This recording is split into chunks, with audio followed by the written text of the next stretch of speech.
Located in the heart of Calcutta, in Middleton Row, lies the 100-year-old Berkmaya Hostel. The hostel was built as a residence for the boys and girls of Dr. Graham's Home School in Kalimpong, who would come to Calcutta in search of jobs or for their further studies. The hostel provided food and shelter to these children in order for them to stand on their own 2 feet. The 4-storied hostel had a proper library, a dining hall, an auditorium, and 2 lawn tennis courts. The dormitories would accommodate about 100 boys and girls. The hostel had large wooden staircases and a grand piano. There are many stories about this hostel being haunted from the British era. Some say that the Brits tortured people here and buried their dead bodies underneath the hostel, while others say that they have seen clear shadows moving around the place after midnight.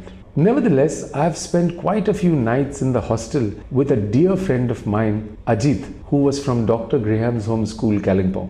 Ajit joined my school in class 8 and we clicked from the day one. We had some great fun in the hostel during our class 12 study leave. The place rocked with various people of different age groups, from students to the working lot. We had stories from all over the place, from people working in the rigs drilling oil from Arabian Sea to salespeople selling credit cards in Kolkata city.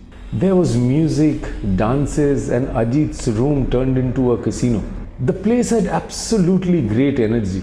It was like I found heaven on earth. Now it's like this, that if you pay attention very carefully, you will notice that when you go to sleep happy, you are not frightened of anything, because that is not there in your manifestation. And since most of the time we went to sleep happy, that too in the early parts of the morning, we never felt or heard anything unnatural or supernatural, except for this one night. We had come home from a seaside that day and we were very tired, so we crashed out by 8 p.m. in the evening.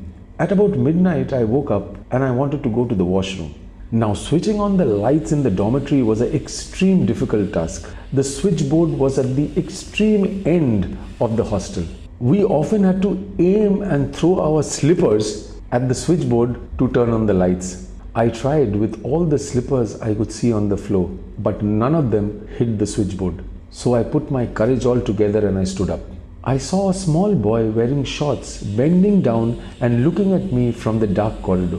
At first I thought I was hallucinating, and then I looked carefully again and I saw he was still bending down and looking at me from the corridor. And I ran towards him and he ran down the staircase. I heard the first floor library door opening. I took small steps towards the library and I could hear clearly someone pouring water from the mud chatty which used to be there in the library.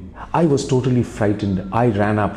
I woke up Ajit and I explained everything what had happened. He came down with me to the library and opened the door. But there was no one. We even went down to the main door to see whether it was properly locked or not. Quite naturally, Ajit did not believe me. But I know what I had seen and experienced. Next day, I even asked the old gatekeeper if he experienced anything like this. But he seemed to pay a deaf ear to me. He didn't reply. But I only knew what I had seen, something which I could never forget in my entire life. I was really scared that night. Those of you who are staying in Calcutta can go and visit this hostel. You might have to seek some permission to go inside. So if you like this experience of mine, please comment in the comment box and please like, share and subscribe. See you with another story very soon.